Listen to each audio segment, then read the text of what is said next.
Hello and welcome to the South Carolina Lede.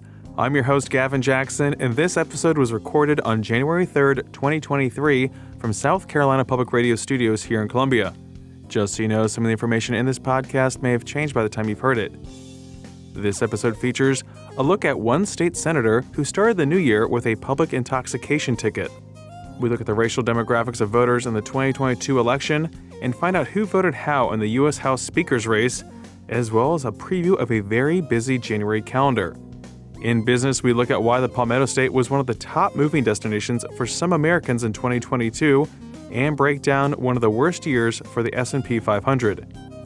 In medical, we have a COVID roundup looking at the latest research and a study that asks the question, if politics can kill you.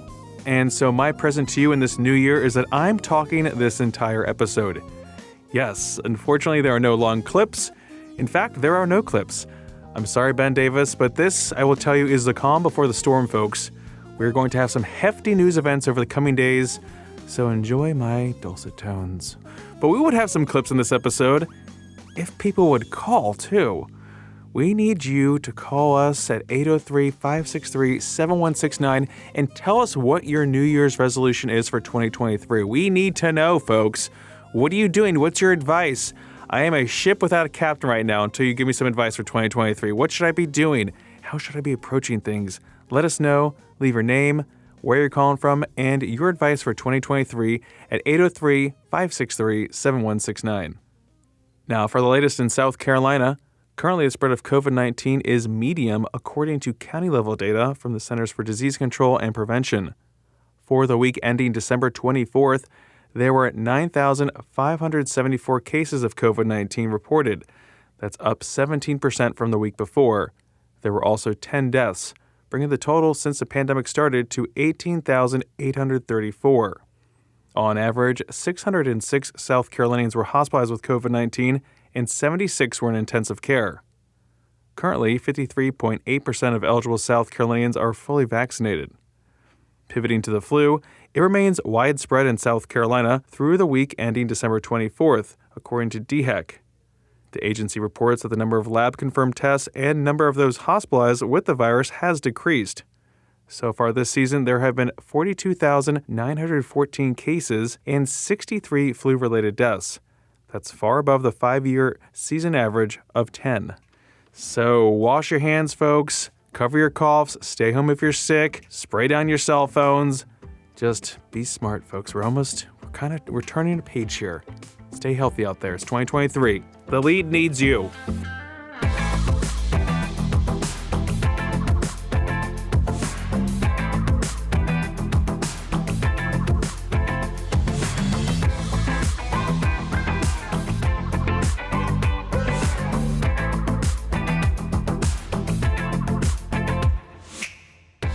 All right, let's start off our politics section by looking at Beaufort Republican Senator Tom Davis, who was ticketed for public intoxication early on New Year's Day by Lexington police.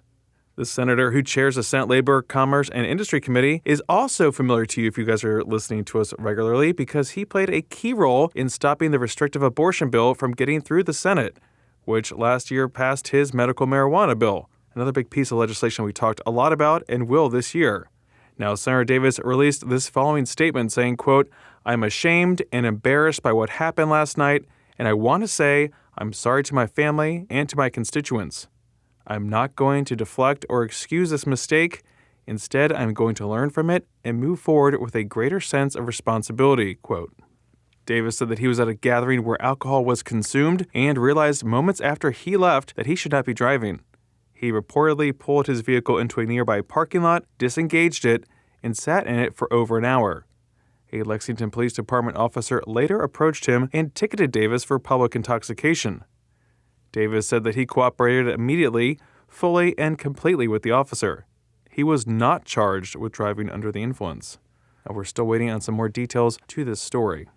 Moving on, the state newspaper crunched data from the State Election Commission and found that turnout among non-white voters in South Carolina's 2022 election was the lowest in a generation. This low turnout helped incumbent Republican Governor Henry McMaster defeat Democrat Joe Cunningham by 17 points, the widest margin in a gubernatorial race in 22 years, according to the paper.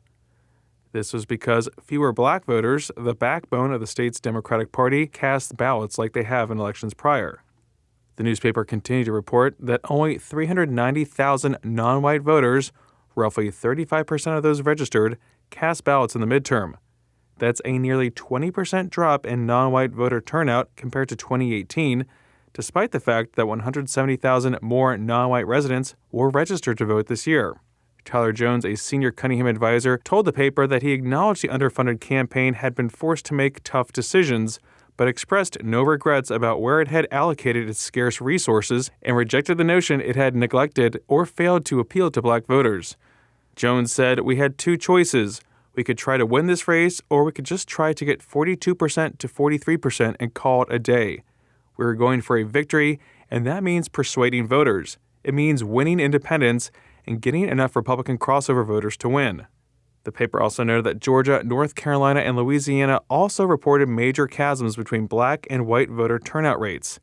It will be months before conclusive national data on racial differences in voter turnout is available, but the early findings point to tepid black turnout being a national phenomenon.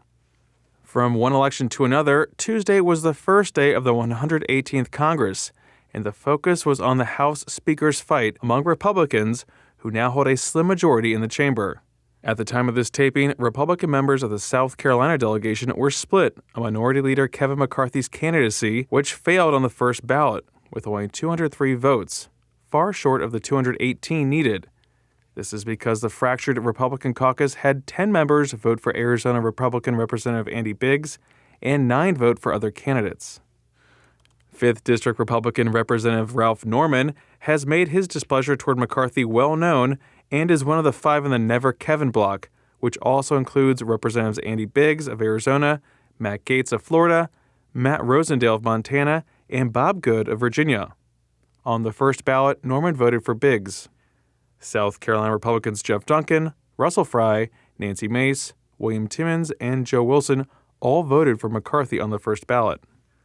Assistant Democratic leader Jim Clyburn and other Democrats backed New York Democrat Hakeem Jeffries, current leader of the House Democratic Caucus, with 212 votes on the first ballot.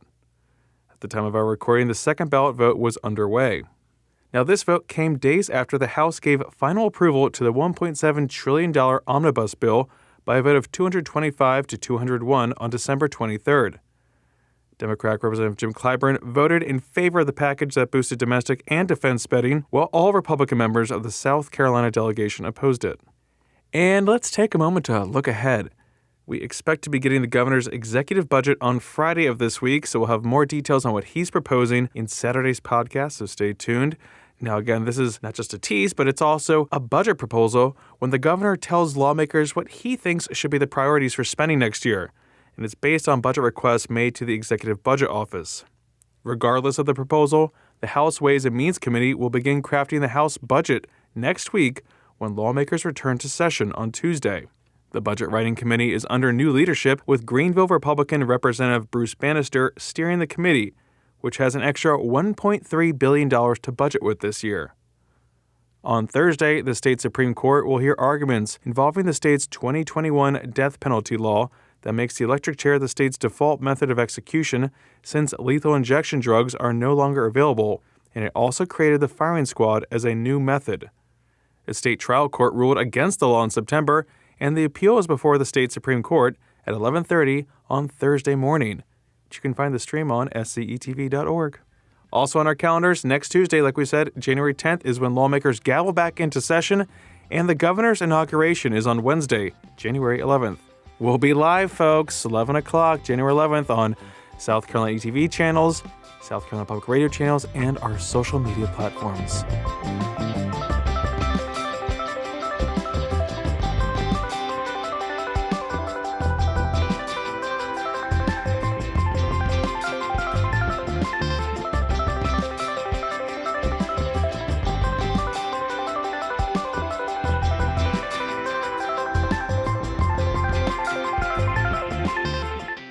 Well, let's start this business section off with some numbers.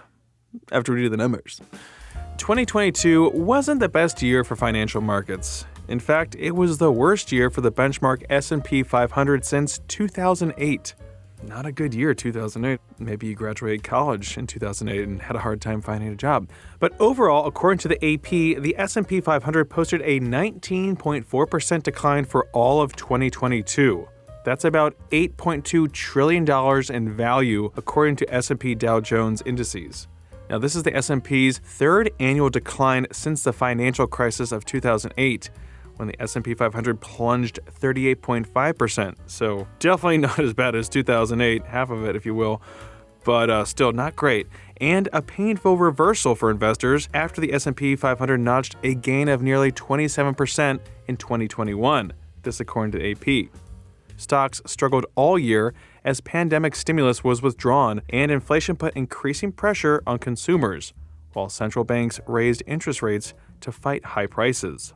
The Fed's key lending rate stood at a range of 0% to 0.25% at the beginning of 2022, and then closed the year at a range of 4.25% to 4.5% after 7 increases, which I think we told you about every single one of them last year. More hurt is on the way. That's because the U.S. Central Bank forecasts it will reach a range of 5 to 5.25% by later this year, with no rate cut projected before 2024. Now, energy prices were also hard last year, including oil, which closed last week around $80 a barrel. That's about $5 higher than where it started last year. But in between, oil jumped above $120 a barrel, so a lot of fluctuations happening in 2022. Hopefully some smoother sailing this year, but that's one prediction I am not going to make. We're going to move on by talking about moving. Ooh, that was good. That was really good. North American Van Lines, in its annual migration report, found that South Carolina was the top destination for its customers moving in 2022, with 66% of inbound customers. That beat out North Carolina, which had about 64% of inbound migration. The South continued to dominate the map in terms of inbound migration, while places like Illinois, California, New Jersey, Pennsylvania, and Michigan were on the move out. The Moving Line says that the increasing cost of living is a consistent reason that people provide for their move. Many are actively seeking affordable housing, which they can't find while living in their current residence. North American Van Lines also said that having your residence in certain states requires you to pay a higher income tax than what you are liable for in others. Something that the two top outbound states have in common is that they have some of the highest taxes in the country. Additional driving factors for moving to another state include the desire to have a higher quality of life with access to nature and family. With the expanded opportunities for remote work, many are exploring lower cost living options because they are no longer bound to one location. One of the driving forces behind this trend is the continuance of remote work. After numerous companies implemented this structure during the pandemic, workers realized they could successfully fulfill their work obligations away from the office. That's a reason why Raleigh and Charleston were the top 2 cities folks moved to. We say welcome. We say keep listening to the lead. We brought you here. Now you gotta listen to us. Yeah, we're taking credit. You can listen to the lead anywhere. I don't care where you live. But for our Patreon listeners and our South Carolina listeners, you get a little bit more.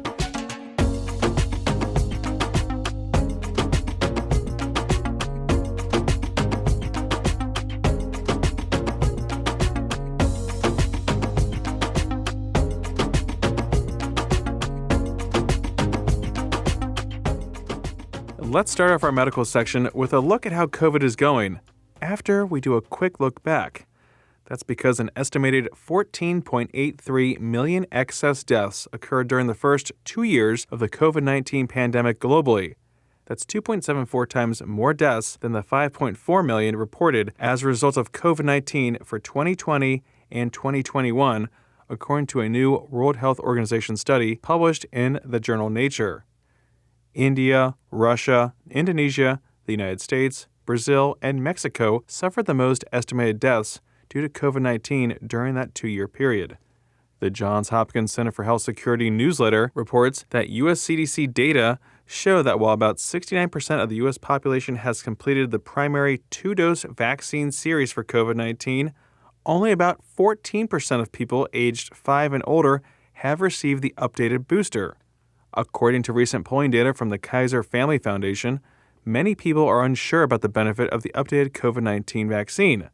But 2 new studies published in the CDC's Morbidity and Mortality Weekly Report show that the updated shots provide substantial protection against illness and hospitalization, particularly among seniors and including among people who had received 2 to 4 shots of the original monovalent vaccine. The studies used data from a period during the predominance of the Omicron BA.5 subvariant, which the bivalent booster partially targets. Now, the U.S. FDA recently authorized and the CDC recommended bivalent boosters for children down to 6 months of age. Now, let's look at long COVID. Johns Hopkins Center for Health Security reports that the disease contributed to 3,544 deaths in the United States from January 2020 through the end of June 2022, according to a recent report from the CDC's National Center for Health Statistics. Now, we're talking about long COVID, and these deaths were identified using data entered on death certificates in the National Vital Statistics System. It's a methodology that could lead to an undercount, the report's authors and other experts cautioned. The majority of long COVID-related deaths occurred among non-Hispanic whites and older individuals. An estimated 1 in 4 people with COVID-19 experience long COVID, which includes a complex constellation of symptoms, such as breathing problems, heart issues, fatigue, and cognitive and neurological issues that can last for several months or longer or appear months after acute infection and can affect virtually every organ system. Now, there is no agreed-upon definition for the condition, and no diagnostic code for the condition existed until October of 2021. Though knowledge about long COVID has improved over the past several years, and the U.S. government in early 2022 launched the National Research Action Plan on long COVID, people impacted by the condition and their clinicians are urging more federal efforts and funding to support research, care, and education on the condition. Some experts warn long COVID could critically impact the nation's economy and productive capacity in the short and long terms. Now, we try to keep politics separate from medical these days, but we all lived through the pandemic and we know that's not always the case. But it did prompt one question. Can our toxic partisan political environment kill you? ? The Washington Post reports in one study, researchers concluded that people living in more conservative parts of the United States disproportionately bore the burden of illness and death linked to COVID-19. The other, which looked at health outcomes more broadly, found that the more conservative a state's policies, the shorter the lives of working-age people. The Post says that Harvard researchers analyzed data on COVID-19 mortality rates and the stress on hospital intensive care units across all 435 congressional districts from April 2021 to March 2022. They also examined congressional members' overall voting records, how they voted on 4 coronavirus relief bills, and whether the governor's office and legislature of a state were controlled by one party. Sounds a bit like South Carolina. The study, published in December in the Lancet Regional Health Americas, found that the more conservative the voting records of members of Congress and state legislators, the higher the age-adjusted COVID mortality rates, even after taking into account the racial, education, and income characteristics of each congressional district, along with vaccination rates. COVID death rates were 11% higher in states with Republican-controlled governments, and 26% higher in areas where voters lean conservative. Similar results emerged about hospital ICU capacity when the concentration of political power in a state was conservative.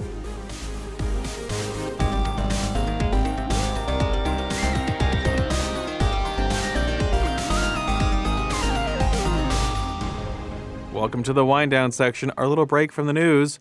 We talk about life during the pandemic, and we want to hear your stories as well. Boy, do we. Tell us how 2023 is going.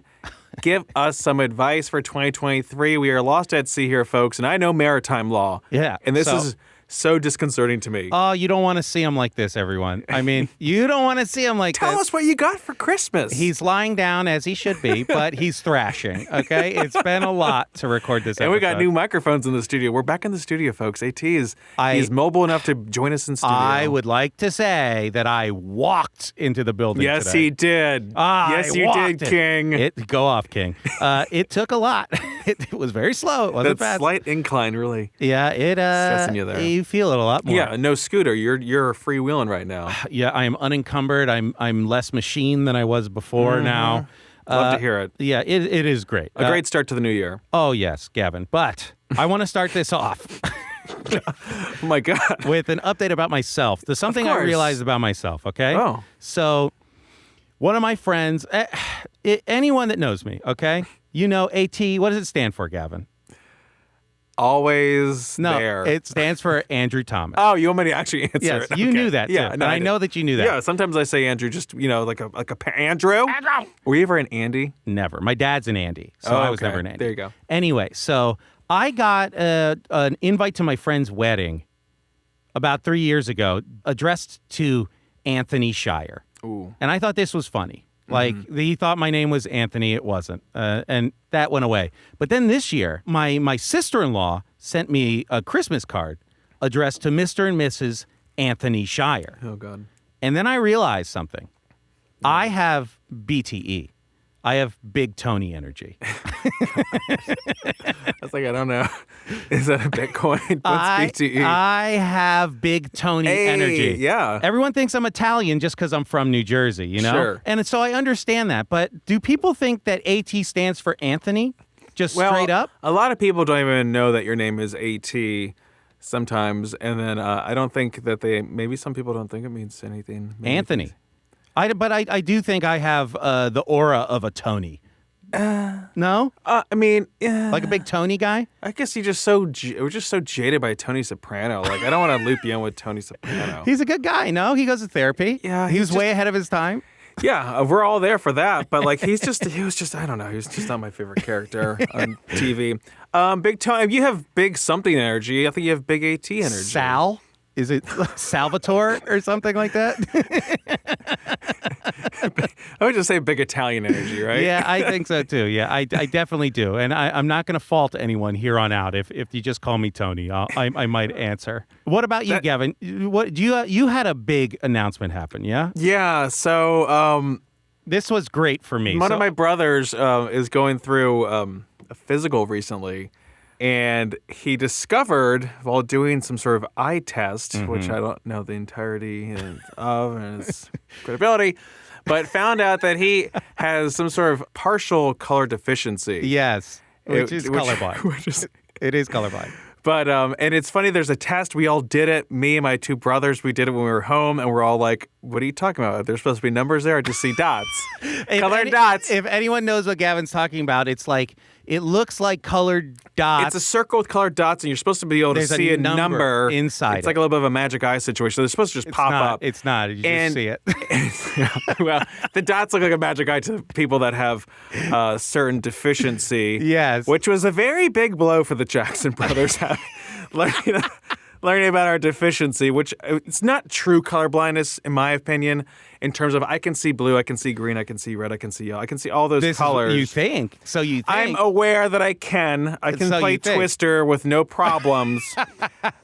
Simon? What about Simon? It's called moderate deutan. Deutan? That's what it was called. Yeah, I don't like that name. I did another test where it actually kind of just gives you a rough diagnosis to push its colorblind glasses, which I don't need, but I'd be interested to wear to see what kind of hues I'm missing out on here. I do want to point out too that producer Sean, he's partially colorblind also. Yes. So do I at the same time have big Tony or Sal energy and attract colorblindness people into my life? Yes, you're friends with men who have colorblindness.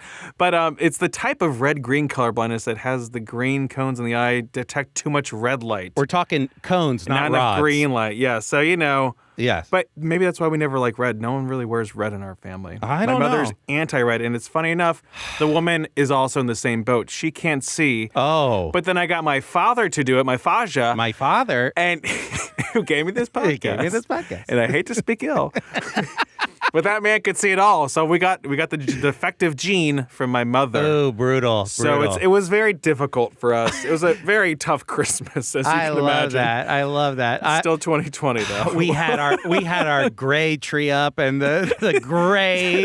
You know how much I love grays and blues. The grays of Christmas, the gray stockings, the gray tree. And so my mom was like, so you're colorblind. You keep saying color deficient. And I said, I looked it up. I'm like, it's color deficient. It's and then not the same thing. It says also known as color. Yes, I love this. But maybe I can't be a pilot. I never wanted to be a pilot. Anyway. Okay. Yeah, you're a seafarer. We all know that. Yeah. I can see the blue water. I think this, everyone knows that difficult for me. there's the lead fashion council that you're on with Meg Kennard. I am this does not remove me from that council. I think this is grounds for some sort of impeachment, maybe. I think we could do more testing. I have a medical exemption here. I'd love Meg to weigh in on this. Listen, to hear you be so ableist. Yeah.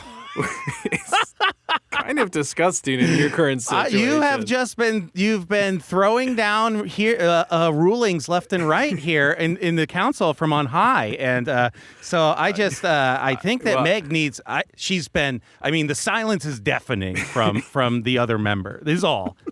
Okay, so yeah. So I got other people to do the test on my Insta story. I don't know. It's fun to do. I feel like I'm still you're exploring. A strong person. You're exploring and learning more about yourself. But it's super interesting to know these little things because when you look at it, I'm like, what are we looking at? Dots? And everyone's like, there are numbers there. It's like,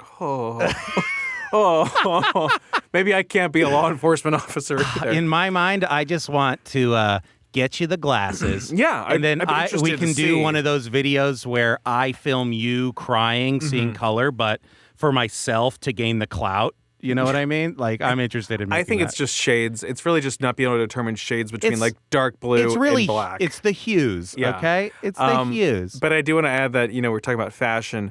We did some shopping, some old-fashioned mall shopping IRL over shopping. Christmas break. Okay, gross. It was not really my choice, but I was, with my brother and his family. Mm-hmm. And I knew children? The children did not come, thank God. My They're God. smart enough that. Yeah.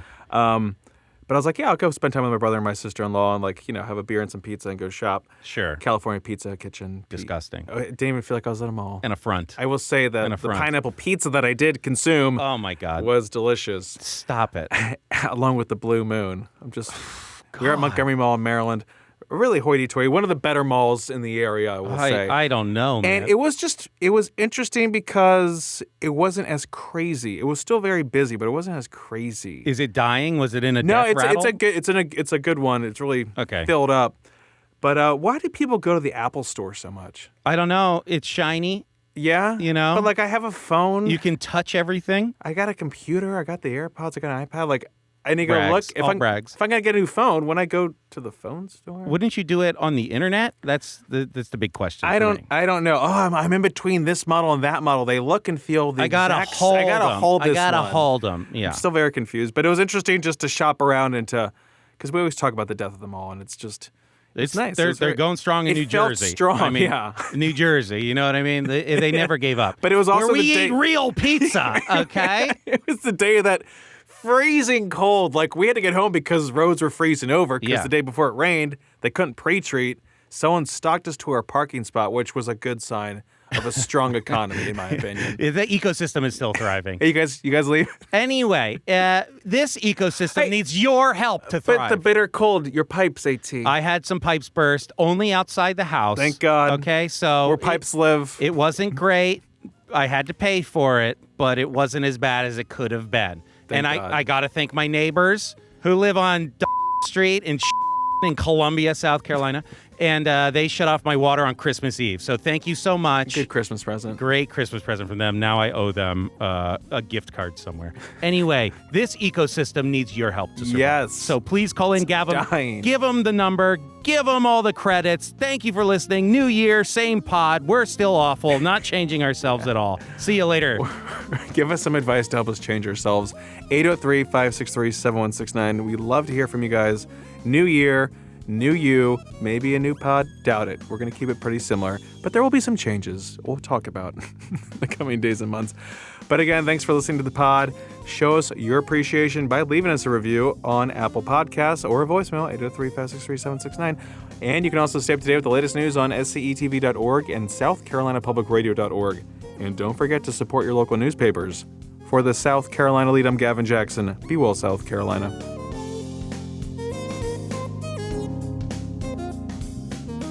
I'm letting you know right now there's no audio in this podcast besides me talking have no audio. I'm talking for 7 pages.